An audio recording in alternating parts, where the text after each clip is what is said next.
بسم اللہ الرحمن الرحیم۔ میرے ابو کی کافی زمینیں تھیں جس کی وجہ سے ہمارے گھر کا نظام بہت اچھا چل رہا تھا۔ زمینوں سے ہمیں خوب ساری آمدنی ہو جاتی اور ہم خوش و خرم زندگی گزار رہے تھے۔ اچانک ہماری زندگیوں میں ہلچل مچ گئی۔ ابو کی کار کا ایکسیڈنٹ ہو گیا اور وہ جاں بحق ہو گئے۔ اس وقت میں سب سے بڑی تھی، میری عمر 13 سال تھی اور 9ویں جماعت میں پڑھ رہی تھی۔ برا حال تھا، خاص طور پر ہماری ماں کا۔ ہم تو پھر بھی مطمئن تھے کہ ہمارے سروں پر ماں کا سایہ ہے۔ اس موقع پر چچا نے ہمارا ساتھ دیا۔ کچھ جو زمینوں سے آتا وہ ایمانداری سے ہمیں پہنچا دیتے اور ہمیں کسی چیز کی کمی محسوس نہیں ہونے دیتے۔ امی خاموش، اچھی اور صابر خاتون تھی۔ سسرال والے خوش تھے کہ بچوں کی خاطر جوانی میں بیوگی کو قبول کر لیا اور مرحوم شوہر کا گھر نہیں چھوڑا۔ امی کا ایک وقار تھا، ساکھ تھی۔ جب سسرال کے کسی گھر جاتی، عورتیں تو عورتیں، تعظیم کی خاطر مرد بھی اٹھ کر ملا کرتے تھے۔ معلوم نہیں پھر امی کو کیا ہوا کہ وہ ہم میں سے کچھ کھینچی کھینچی سی رہنے لگی۔ ان دنوں میں 10ویں جماعت میں پڑھ رہی تھی کہ ہم پر یہ انکشاف ہوا کہ ہماری امی نے فیروز نامی ایک شخص سے شادی کر لی۔ شروع میں تو ہم میں سے کوئی اس بات پر یقین کرنے کے لیے تیار نہیں تھا، لیکن یہ حقیقت تھی۔ معلوم نہیں کہ اس آدمی نے کیسے امی کو اپنے جال میں پھنسا لیا تھا۔ بقول امی، انہوں نے ہماری بہتری کے لیے اس شخص سے شادی کی تھی۔ اب لوگوں نے امی کو بہت لعن طعن کی۔ ابو کے تمام رشتہ داروں نے ہمارا بائیکاٹ کر دیا۔ ننیال والوں نے بھی آنا جانا چھوڑ دیا، غرض کہ اب ہم سراسر اسی شخص کے رحم و کرم پر تھے جس کو ابو کہنے سے ہمیں نفرت آتی تھی۔ میں بڑی تھی، مجھے امی کی غلطی کا سب سے زیادہ دکھ تھا، لہٰذا میں اپنے ستیلے باپ سے سیدھے منہ بات نہ کرتی۔ وہ اگر صحیح بات بھی کرتے تو میں زبان درازی شروع کر دیتی۔ ان حالات کا میرے دماغ پر کچھ زیادہ اثر ہو گیا۔ اب یہ ہوتا تھا کہ میں بیٹھے بیٹھے بے ہوش ہو جاتی۔ پھپھو کو جب میری حالت کا پتہ چلا، وہ مجبور ہو کے مجھے دیکھنے کے لیے آئی۔ جب مجھے ڈاکٹرز کو دکھایا، وہ کہتے ہیں کہ اس کو کچھ نہیں ہے، ٹھیک ٹھاک ہے۔ حکیم کہتے ہیں کہ مرگی ہے۔ دن بدن میری حالت بری ہوتی جا رہی تھی۔ ایک دفعہ تو ایسی حالت ہو گئی کہ امی نے مجھ پر سفید چادر ڈال دی اور چارپائی پر لٹا کر میری آخری سانس نکالنے کا انتظار کرنے لگی۔ انہی دنوں پھپھو مجھے دیکھنے کے لیے آ گئی اور اسی بری حالت میں اپنے گھر لے گئی۔ خدا کی کرنی کہ میں پھپھو کے ہاں جاتے ہی بغیر علاج کے ٹھیک ہو گئی، اپنے پاؤں پر چل کر گھر آئی۔ لیکن گھر آتے میری حالت پھر غیر ہو گئی اور مجھے دوبارہ دورے پڑنے لگے۔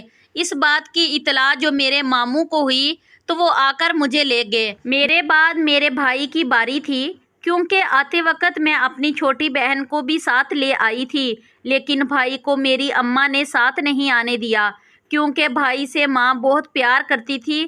میرا بھائی ستیلے باپ کو ایک آنکھ نہ بہاتا تھا۔ اس کے ساتھ ستیلے باپ نے کچھ ایسا سلوک کیا کہ اس معصوم نے خود پر مٹی کا تیل چھڑک کر آگ لگا لی اور جھلس جھلس کر مر گیا۔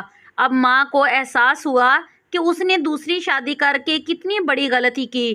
جس اولاد کی خاطر اس نے دوسرا خاوند ڈھونڈا، اولاد نے اس کو قبول نہ کیا، نہ وہ اولاد بھی ساتھ رہی جس کی بہتری کے لیے میری ماں نے یہ توق گلے میں ڈالا تھا، اور نہ اسے نئے خاوند کا پیار ملا۔ فیروز کا یہ اصرار تھا کہ زمین اور مکان میرے نام لکھ دو۔ مکان کے علاوہ آدھی سے زیادہ زمین والد صاحب ماں کے نام کر گئے تھے۔ ماں جائیداد اس شخص کے نام نہیں کرنا چاہتی تھی، مگر اس کی بدسلوکی کو سلوک میں بدلنے کے لیے انہوں نے اپنی جائیداد اس آدمی کے نام کر دی۔ یہ وجہ بھی کارگر نہ ہوئی اور ماں بالکل بے یار و مددگار ہو گئی۔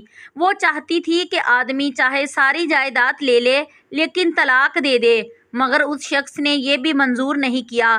چھوٹی بہن کی شادی میں نے خالہ کی منت سماجت کر کے ان کے بیٹے سے کروا دی اور خود ایف اے کر کے ایک اسکول میں ملازمت کر لی۔ انہی دنوں خالہ فوت ہو گئی تو اس کے بعد مجھے کوئی بھی رشتہ دار اپنے یہاں پر رکھنے کے لیے تیار نہیں ہوا، یہاں تک کہ بہن بھائی اپنے گھر رکھنے پر راضی نہ تھے۔ ننیال میں کوئی اپنانے کو تیار نہیں تھا، کہتے تھے کہ ایک لے لی ہے وہ کافی ہے۔ میں مجبور ہو کر اپنی ہیڈ مسٹرس کے توسط سے ایک گرلز کالج کے ہاسٹل میں رہنے لگی۔ بعض لوگ کس قدر جیون بھر دکھوں کی خاردار راہوں پر چلتے رہتے ہیں، سدا منزل کے متلاشی رہتے ہیں، اس تلاش میں ان کی روح تک زخمی ہو جاتی ہے۔ میں بھی انہی لوگوں میں تھی کہ جن کی کوئی منزل نہیں ہوتی۔ دنیا میں میری کسی کو پرواہ نہ تھی۔ ایک پھپھو تھی جو سارے خاندان سے چھپ کر مجھے ہاسٹل میں ملنے آ جاتی۔ ایک دن پھپھو آئی تو ان کا چہرہ بڑا ہی پر امید تھا۔ آتے ہی بولی، بیٹا آج تم 2 دن کے لیے میرے گھر چلو، کیونکہ میری ایک سہیلی ہے، سائم کی والدہ تمہارے رشتے کے لیے آنے والی ہے۔ پھپھو آپ کو تو پتہ ہے کہ میں نے ساری عمر شادی نہ کرنے کا فیصلہ کیا۔ مجھے نفرت ہے مردوں سے، شدید نفرت۔ دیکھا نہیں ماں نے ہمارے لیے کیا صاحبان ڈھونڈا۔ زندگی بہت لمبی ہے، بیٹا کیسے تنہا گزارو گی؟ مرد تو محافظ ہوتا ہے، عورت کا ایک صاحبان ہوتا ہے۔ اگر یہ صاحبان سر پر نہ ہو تو عورت زمانے کی تیز دھوپ میں جھلس کر رہ جاتی ہے۔ جیسا صاحبان ماں نے ڈھونڈا ایسا صاحبان ہم کو قبول نہیں۔ میں بھی ویسے گزار دوں گی پھپھو جیسے آپ گزار رہی ہو، اور مجھے کسی محافظ کی ضرورت نہیں ہے۔ امی نے بھی تو کی تھی شادی، اب نیا محافظ کہاں ہے؟ وہ صاحبان جس نے ہمارے سر سے ہمارے باپ کے گھر کی چھت ہی چھین لی۔ میں شدت سے جذبات سے رو پڑی تھی۔ اور آپ کا بھی بنایا گیا ایک محافظ، میں نے پھپھو کو یاد دلایا۔ پھر پوچھا، کہاں ہے وہ محافظ، وہ صاحبان؟ مجھے وہ دن اچھی طرح یاد ہے۔ پھپھو جب پوچھا کہ محض اتنی بات پر آپ کو طلاق دے دی تھی کہ وہ آپ کو مزید رقم گھریلو اخراجات کے لیے نہیں دے سکتے تھے۔ ایسے محافظوں کا کیا فائدہ جن کو اپنی معصوم بچیوں اور باوفا بیویوں سے کوئی سروکار نہیں ہوتا، جن کو اپنی عائشیاں اور پیسہ اولاد سے زیادہ عزیز ہوتا ہے۔ پھپھو کو بھی پھپھو نے 10 سالہ رفاقت اور محبت کا صلہ طلاق کی صورت میں دے دیا تھا، اور اپنی کم جوان سیکرٹری سے بیاہ کرنے کی خاطر بہانے سے طلاق دے دی۔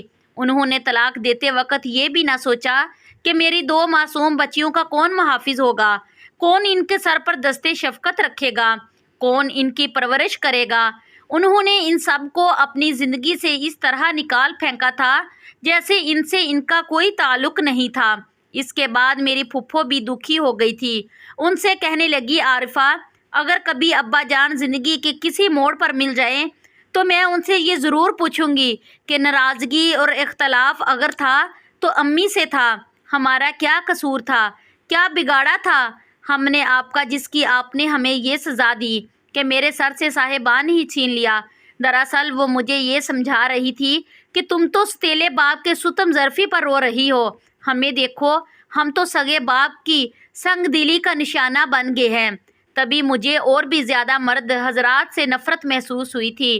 تبھی میں نے فیصلہ کیا کہ پھپھو میں ہرگز شادی نہیں کروں گی۔ سب مرد ایک جیسے نہیں ہوتے بیٹے، سائم بہت اچھا لڑکا ہے، تو مان جاؤ میری بچی، اپنے ماموں کے سائے میں ان کے رشتے کہیں نہ کہیں ہو ہی جائیں گے، لیکن تم تنہا رہتی ہو اور تمہارا رشتہ ہونا بے حد مشکل ہے۔ وہ دیر تک سمجھاتی رہی کہ تم نے مرد کا صرف ایک رخ دیکھا۔ مان جاؤ میری بچی، پھپھو نے منت سماجی کی تو ان کی خوشی کی خاطر میں مجبور ہو کر ان کے ساتھ چچا کے گھر آ گئی۔ اگلے دن سائم کی امی آئی، مجھے دیکھا اور پسند کر گئی۔ شادی کی تیاریاں زور و شور سے ہونے لگی۔ وہ اپنے والدین کا اکلوتا بیٹا تھا۔ وہ دن بھی آ گیا جب چچا اور پھپھو کے سمجھانے پر میں دلہن بنی اور رخصت ہو کر سائم کے گھر آ گئی۔ آج امی مجھے بہت یاد آ رہی تھی، آنسو میری آنکھوں سے ٹپک رہے تھے۔ کاش اس وقت وہ مجھے دلہن بنا ہوا دیکھتی، اپنے ہاتھوں سے رخصت کرتی، لیکن میں تو ہوں ہی بد نصیب کہ ایسے موقع پر بھی ماں باپ کا سایہ نہ تھا۔ ہفتے تو سیر و تفریح میں گزر گئے۔ پہلی بار خوشی اور سکون کی ایک جھلک دیکھی تھی۔ سائم واقعی میں بہت اچھا شوہر ثابت ہوا۔ ساس، نندے، سسر سبھی حسن سلوک سے پیش آ رہے تھے۔ اتنی خوشی مل جانے کے باوجود ماضی کی اداسی اب بھی کسی وقت مجھے اچانک یلغار کر دیتی تھی۔ تبھی میں دکھی ہو جاتی اور ان لمحات کو بھلانے کے لیے ایسے گانے سنتی، اور یہی ایک بات میرے شوہر کو ناگوار گزرتی۔ وہ کہتے تھے کہ آخر تم یہ گانے غمگین کیوں سنتی ہو جب خوشیوں سے بھری زندگی مل گئی ہے اور میں بھی تمہارا ہوں؟ تو پھر زندگی سے بھرپور خوشیوں بھرے گیت سنو نہ۔ جب وہ بھی مجھ سے یہ شکوہ کرتے ہیں، یہی جواب دیتی کہ مجھے یہ المیہ گانے اچھے لگتے ہیں، ان سے میرے دل کو سکون ملتا ہے، تو وہ چپ ہو جاتے۔ ایک دن سائم دفتر سے واپس آئے تو بہت الجھے ہوئے تھے۔ آفس میں کام بہت تھا اور طبیعت کچھ ٹھیک نہیں تھی۔ میں کام وغیرہ سے فارغ ہونے کے بعد اپنی پسند کے گانے سن رہی تھی۔ جب وہ آئے تو آنکھیں میں نے مونڈ لی تھی اور ایسی گم تھی کہ مجھے ان کے آنے کا ذرہ بھی احساس نہیں ہوا کہ کیا بول رہے ہیں۔ میرے کانوں میں رس گول رہے تھے۔ کیا بکواس ہے! سائم نے جھنجھلا کر کیسٹ نکال دیا۔ 1000 بار کہا ہے کہ مت سنا کرو دکھی گانے، مگر تمہیں کب میری باتوں کی پرواہ ہے؟ آخر کون سے دکھ ہے تمہیں؟ کون جدا ہو گیا ہے تمہارا؟ تم سے کس لیے درد بھرے گانے سنتی رہتی ہو؟ میں ان کے انجانے خدشوں پر حیران تھی کہ یہ کیا کہہ رہے ہیں، کیا سوچتے ہیں۔ حالانکہ میرا ماضی تو بے داغ تھا، شفاف تھا، اور اس پر کسی بھی مرد کا نام تو کیا شبی تک نہیں پڑی تھی، اور وہ تھے کہ آج آپے سے باہر ہو کے چلا رہے تھے۔ آج اس مرد کا باطن بھی ظاہر ہو گیا تھا جس کو میں اپنا پیار اور جیون ساتھی اور اچھا انسان سمجھا کرتی تھی۔ سائم کہہ رہا تھا کہ عارفہ، تمہیں خود کو میری خواہش کے مطابق بدلنا ہوگا۔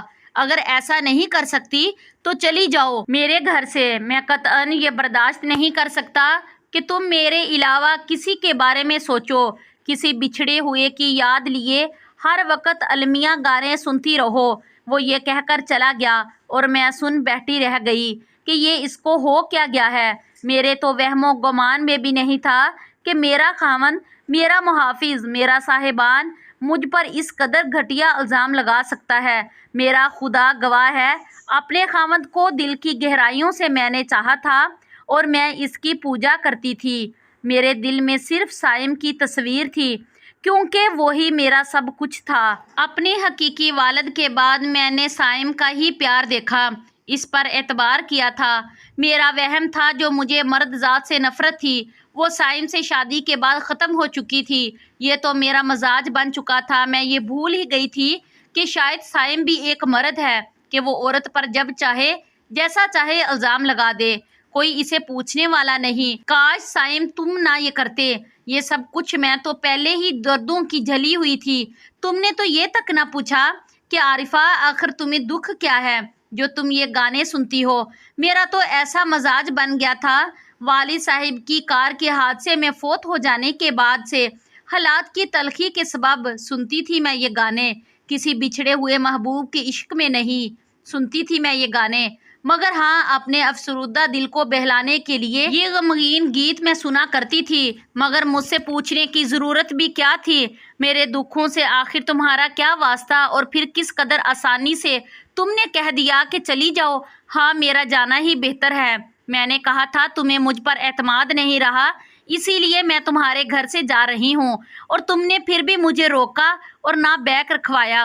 اعتماد کی بنیاد پر ہی میاں بیوی کا راستہ استوار ہوتا ہے۔ کسی غیر کا تصور بھی اسے اعتماد کی بنیاد پر دھاڑے ڈال دیتا ہے۔ تا مقدس بندھن کی عمارت پل بھر میں زمین بوس ہو جاتی ہے۔ اس شام میں اپنے چند جوڑے لے کر اپنی سہیلی کے گھر چلی گئی، اور پھر وہاں سے میں ہاسٹل میں سائم کو یہ یقین ہی نہ کروا سکی کہ اپنے بچپن کی بات ہی، اپنے مرحوم باپ کی شفقت سے محرومی کا اظہار ماضی میں مجھ پر اس قدر گہرا تھا کہ میں دنیا کے تمام دلچسپیوں سے کٹ کر رہ گئے تھے۔ اس وجہ سے میں المیہ گانے سنا کرتی تھی۔ ہاسٹل آ کر بھی کتنے ہی دن میں سائم کی منتظر رہی۔ ایک دن اس کو جب اپنی غلطی کا احساس ہوگا تو وہ مجھے لینے ضرور آئے گا، مگر وہ نہیں آیا۔